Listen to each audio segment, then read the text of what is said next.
Well,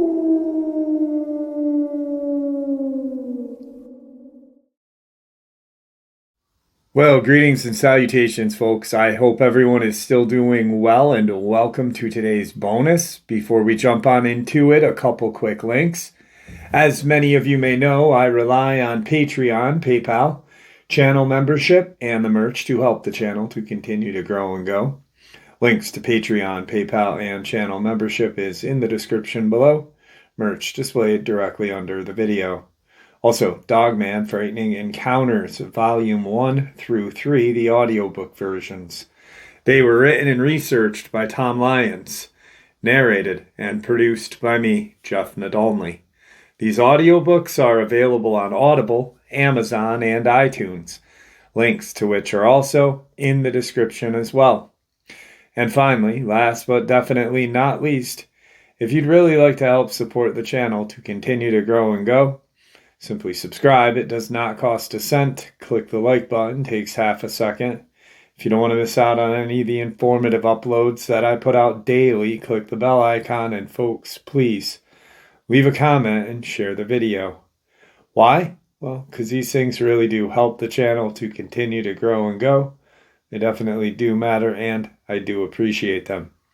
And with that, I have taken far too much of your time.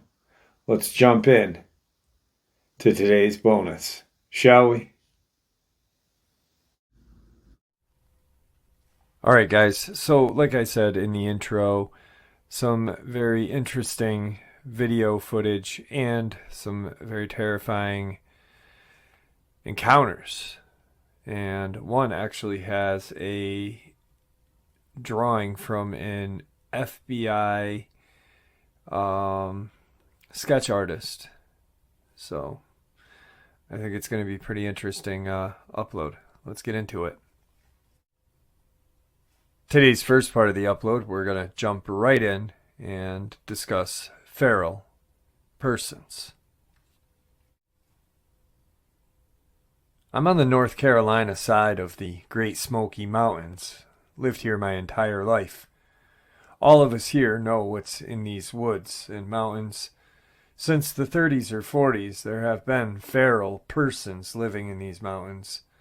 They're fast. They will snatch livestock and children. The FBI knows. It's why they don't get involved. I've heard stories that there was some attempt to kill these feral persons, but they still exist even today. And I'm not talking about some end of days extremist who took to the woods. I mean feral, completely wild, their own language, living underground. We don't go into the woods at night. During the day, we make sure we stay on the trails. Sometimes you will smell them, that putrid stench. At night, you'll hear them hollering, supposed inbreds. The locals around here know what happened to Dennis Martin. He was snatched by one of these feral persons. It's not uncommon for people to go missing here. They're normally found, but you'd also be surprised at the number of children that simply disappear. The FBI has covered it up for years. Where do you think the movie, The Hills Have Eyes, came from? It's true. I hear them from time to time, disturbing sounds. They live all up and down the mountains here in national parks and forests. The stories we all heard growing up about these feral persons were told to us due to the fact that so many people would go missing in the mountains. Of course, it was a way for our parents to scare us so we would not wander off too far from them or venture into the woods alone. And Dennis Martin was used as an example. My grandfather recalls the newspapers blowing the story up in 1969, I believe. The newspapers said one thing, while Tennessee, North Carolina locals said another. The locals said this then, and they say this now. There are feral persons living in these mountains. The government does know they are here, and they have made attempts to kill them off, but they have not been able to kill them all off. Yet the population now is thought to be minimal. One of these feral persons abducted Dennis Martin and ate him. This particular feral was spotted by the family in the woods, who were in the same vicinity, and stated they saw a feral trying to hide from them behind a brush and was hanging a small child from his back like a backpack. The feral was described as being very hairy and tall, wearing a very worn, dirty shirt. The military came and stayed for a week in these mountains, killing a handful of feral persons, including one who abducted Dennis. Dennis's bones were found by the military, but this was hidden from the family and papers. One of the agents that worked on this and was ordered into the woods to kill the feral persons ended up committing suicide some years later, not being able to cope with what he had seen in those mountains, and after other assignments into similar incidents. My grandfather claimed to have seen 2 of them in his life. He told me that his first experience was when he was a child, years before the Martin case, when he and his dad were on the trail in the woods on the Tennessee-North Carolina line, when they both approached a dead-end area that bordered a heavy tree line. Just inside that tree line, they saw a wild hillbilly leaning over a deer eating its insides. Wild hillbilly is what my grandfather said the locals used to call them long before any media named them anything else. The wild hillbilly was manlike, long hair, and was very oily and dirty. The body hair was excessive. The man was bloody, having obviously just killed this deer. My grandfather said that his dad would later say that the hillbilly had a string of deer guts in his deformed hand. My grandfather has always mentioned the smell of pure garbage and vomit.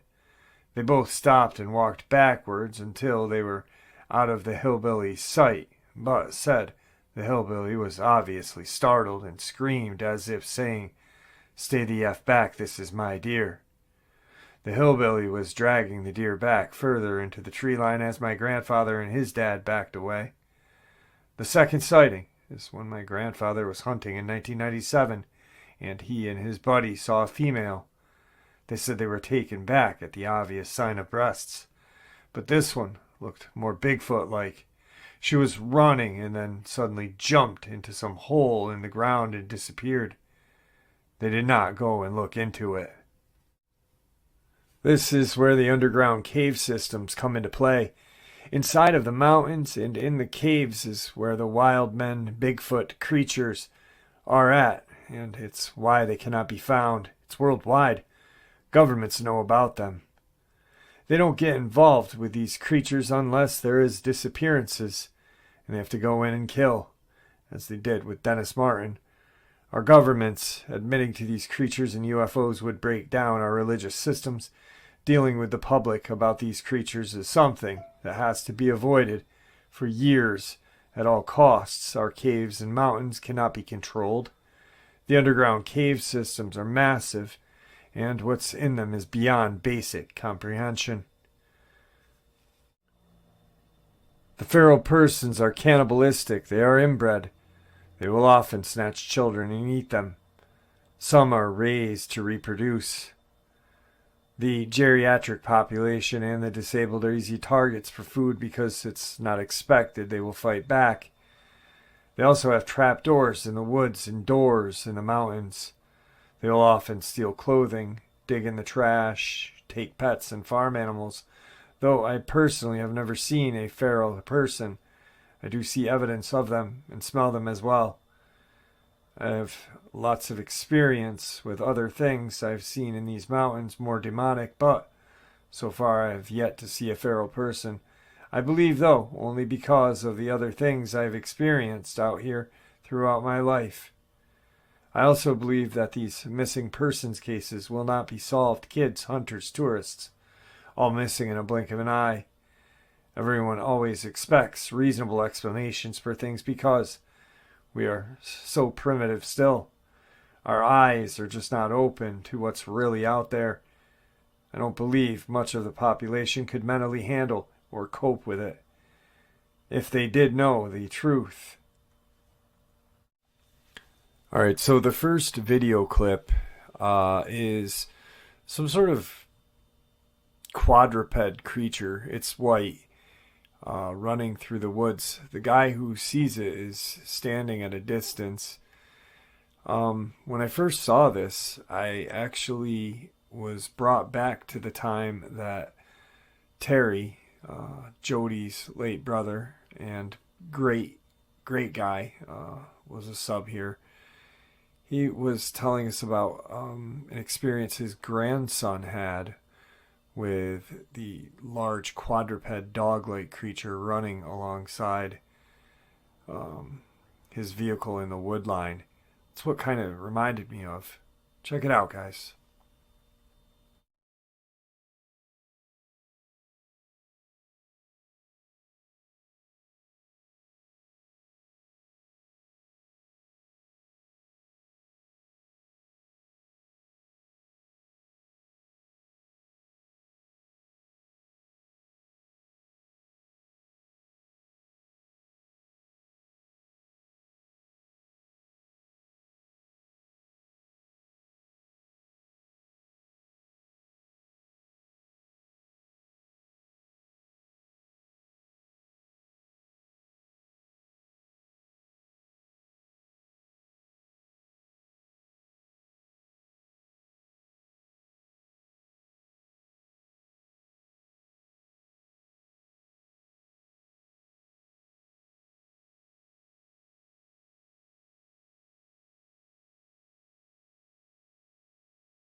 All right, so definitely a very interesting video clip. Uh, you can see it just run through the woods, and it does not look like it is hindered by any kind of underbrush or growth or anything that has fallen. It just steadily moves through the wood line there. On to today's second encounter. So we all know that the Great Smokies are a very dangerous but beautiful place. This next part of the upload is very interesting. And I remember one of the first experiences that I had looked into about a Dogman sighting some years after I had mine in 1994 was a encounter in the Great Smokies on the Parkway, and a woman had seen one running full speed in the woods, paralleling her vehicle. So, definitely very creepy, and even the Native Americans knew that something was up back in the day. Here's the second part. This is one I debated even discussing because of the lack of evidence behind it. I was told about a hidden cemetery in Marion, North Carolina by two Native Americans. They both had details that convinced me it was true, or they believe it was true. I decided I'd share it just in hopes that someone else may know about this place. Me and a buddy attempted to locate this cemetery with no luck. Outside of the town of Marion, North Carolina, deep in the forest, is a cemetery. It was used by the Native Americans as a burial ground for, well, not pets, but demonic animals and animal-like creatures, dogmen. The story goes that the Native Americans were very aware of the evil that resided in the mountains and woods, and they often had to protect their tribe from animal-like creatures that lived in caves, hid in the trees, and possessed such an evil that just the sight of them alone would cause you to stop breathing. If you were a weak warrior, woman and child were warned of where not to venture. Many natives had perished from these creatures, who often changed appearances, but were always more animal-like. If you laid eyes on one of these creatures, it would immediately snatch your soul from your body. You would instantly stop breathing and would pass. Your soul now is in possession of the creature. The toughest warriors of the tribe for ages battled the creatures. A child would be used as bait. She would be blindfolded so that she could not look at the creature and would be left alone in the woods crying.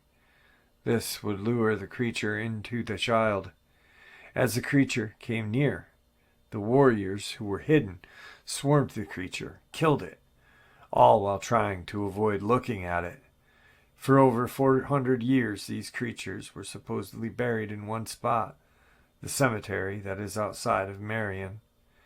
In 1930 was the last time a creature had been buried at that site by the great-grandfather of one of the Native Americans I had met, passed down through the family.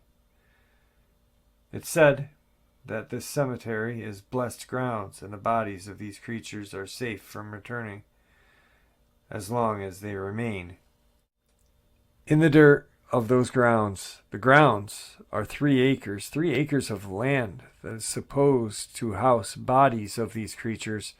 Both gentlemen tell me that they have seen the land as children, but could not recall how to get there, being they were both under the age of 10 when they saw it with their fathers. Their fathers warned both children as to what was out there and why to avoid it forever and never dig the dirt. They did describe the land as the most beautiful evil you had ever seen. Hundreds of stories lie singled out throughout the acres, each stone representing a location of a creature's burial beneath. The soil moves from beneath as the evil attempts to exit the ground. The gentlemen were not interested in going to this location, even after being offered money for their time. They did not want to go there. They only gave the general directions and the general location, which drives me crazy. So they are either talking about a Dogman or some sort of shapeshifter. I know someone in the comment section is going to say Skinwalker, but nope. That's Navajo, something else. The natives on this side of the country have different names for shapeshifters, and it's not a Skinwalker. All right, let's get into today's final video clip. The gentleman is out in the woods and he sees something. He starts his camera rolling, and this thing, whatever it is way out in the distance, but we're talking he's way out in the woods where no one would be out that far. So this is what he got.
All right, so the person who filmed this swears that this is authentic. They did not have someone out in the woods with them.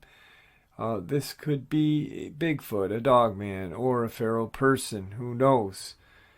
I wish he had zoomed in on it, but you don't get everything you want, right? on to today's third part. And this third part is with the picture from the FBI sketch artist. Feral Encounter, 1987. I went on a family vacation to the Great Smokies. I'm not sure what month, but it was in the spring. We had been there for a few days exploring just everywhere. This is something we have done every year, but this year it turned out to be very different. It was the day before we were leaving and heading back home. My dad decided we would all take a walk down the trails and streams. We were at Deep Creek Loop Trail. My dad had taken his fishing rod. Dad, Mom, my brother, myself were all walking by the stream. My brother and I kind of walked away from the stream a little ways off the trail and into the woods. I'm not sure how far we were from our parents. I do know I couldn't see them anymore. I don't remember if my brother or myself saw it first. From a side view, my first thought was an animal because of its movement through the trees. So, being very quiet, we stepped to the side of the tree and hid, and to be able to watch it. What I thought was an animal was indeed not. I heard it. It heard us and turned towards us. What I saw was horrifying. It was bent over, devouring a dead animal, possibly a deer. It was tearing at its guts out and eating them. It had bloody hands, face, and chest. I saw enough to know that it was not an animal, but dear God, it wasn't a man either. It had bloody flesh hanging from its mouth and hands. It had a large forehead that looked like it had knots. It was very hairy, but not as hairy as a bear or a Bigfoot, or between the blood and skin looked dirty. It was a deformed man. We were so scared my brother took off running first, and I followed. I turned just for a second to see if it was coming after us. As I was turning to run, also, it had taken off running the other way. It didn't stand up totally straight, but I could tell that it was male. By what I saw, it was at least 6 feet tall, maybe even taller. Since it didn't stand straight up, it was hard to tell. It was pretty thick, but still very skinny and deformed. What got me was how it looked. So human-like and like a creature. I could also smell an odor that was like flesh and garbage. We ran back to my parents and told them. My dad at first thought I was playing a prank on them.